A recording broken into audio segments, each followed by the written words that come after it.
প্রাক্তন আগামীকাল কলকাতায় রাজ্য স্তরের কার্যকরণীর বৈঠকে যাচ্ছেন অনুব্রত মণ্ডল। জেল মুক্তির পর এই প্রথম রাজ্য স্তরের বৈঠকে যোগ দেবেন অনুব্রত। অনুব্রত মণ্ডলের জামিনের পর থেকে জেলার রাজনীতিতে নতুন সমীকরণ দেখছেন অনেকে। বীরভূমের জন্য কি বার্তা আসে সেদিকেই তাকিয়ে রাজনৈতিক মহল। জেল থেকে ফেরার পর এই প্রথম মমতা বন্দ্যোপাধ্যায়ের সাথে বৈঠকে বসতে চলেছেন অনুব্রত মণ্ডল এবং আগামীকাল কলকাতায় রাজ্য স্তরের কার্যকরণীর বৈঠক রয়েছে এবং সেই বৈঠকেই যাচ্ছেন অনুব্রত মণ্ডল। জেল মুক্তির পর এই প্রথম রাজ্য স্তরের বৈঠকে যোগ দেবেন অনুব্রত।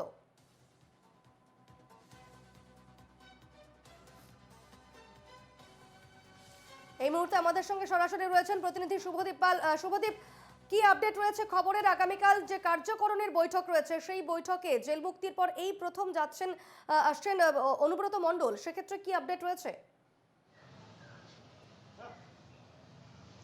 একদমই দীপর্ণা, তোমাকে যেটা বলে রাখি যে আগামীকাল কলকাতায় কিন্তু তৃণমূলের যে কার্যকরণীর রাজ্য কমিটি রয়েছে সেই কমিটির বৈঠক রয়েছে এবং সেই বৈঠকে কিন্তু ডাক পেয়েছেন অনুব্রত মণ্ডল এবং জেলা তৃণমূল দলীয় সূত্রে কিন্তু এমনটাই খবর এবং সেই বৈঠকে কিন্তু তার হাজির থাকার কথা স্পষ্টভাবে জানিয়ে দিয়েছেন জেলা কোর কমিটির যিনি আহ্বায়ক অর্থাৎ বিকাশ রায় চৌধুরী।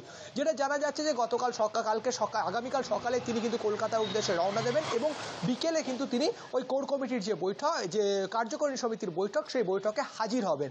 এছাড়াও তোমাকে যেটা বলে রাখি যে জেলা কোর কমিটির যে আদার্স বাকি সদস্যরা রয়েছেন তারাও কিন্তু আগামীকাল কলকাতায় থাকছেন, কিন্তু তারা কিন্তু বৈঠকে যাচ্ছেন না যেহেতু তারা এখনো পর্যন্ত বৈঠকে ডাক পাননি এবং তাদেরকে যদি বৈঠকে ডাকা হয় তাহলে কিন্তু তারাও সঙ্গে সঙ্গে উপস্থিত হবে। এই মুহূর্তে সব থেকে যেটা প্রশ্নের বিষয় যে জেল মুক্তির পর কিন্তু অনুব্রত মণ্ডলকে আসার পর জেলার রাজনৈতিক যে সমীকরণ সেটা কিন্তু কোথাও একটা পরিবর্তন হতে পারে, এমনটাই কিন্তু বিভিন্ন সময় চর্চায় ছিল এবং বিভিন্ন ক্ষেত্রেও কিন্তু সেটা লক্ষ্য করা গেছিল। কোথাও কেষ্ট কাজলের দ্বন্দ্ব, তো কোথাও চন্দ্রনাথ সিনহার অনুগামীর সাথে অনুব্রত মণ্ডলের অনুগামীদের দ্বন্দ্ব এবং সেই দ্বন্দ্বকে মিটিয়ে কিন্তু কোর কমিটি এবং অনুব্রত মণ্ডলকে কিন্তু একত্রিত মঞ্চে থেকে জেলায় দল পরিচালনা করা বার্তা কিন্তু সুপ্রিমোর তরফ থেকে এসেছিল বলে কিছুদিন আগে আমরা কিন্তু খবরও করেছিলাম এবং সেই জায়গায় দাঁড়িয়ে কিন্তু আবার যে কালকের যে বৈঠক কার্যকরী সমিতি সেখানে অনুব্রত মণ্ডলের উপস্থিতি এবং সেখান থেকে রাজ্য স্তর থেকে কি বার্তা আসে এবং জেলার রাজনীতি পরিচালনার ক্ষেত্রে নতুন কোনো বার্তা আসে কিনা সেই দিকেই তাকিয়ে পাশাপাশি এই যে দ্বন্দ্ব, সেই দ্বন্দ্ব মেটাতেও কি কোনো রকম কড়া সুর বা কড়া বার্তা আসে কিনা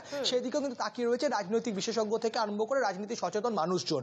দীপর্ণা, বেশ, সেদিকে আমাদের অবশ্যই নজর থাকবে। ধন্যবাদ শুভদীপ। হাতে দিয়ে চলো।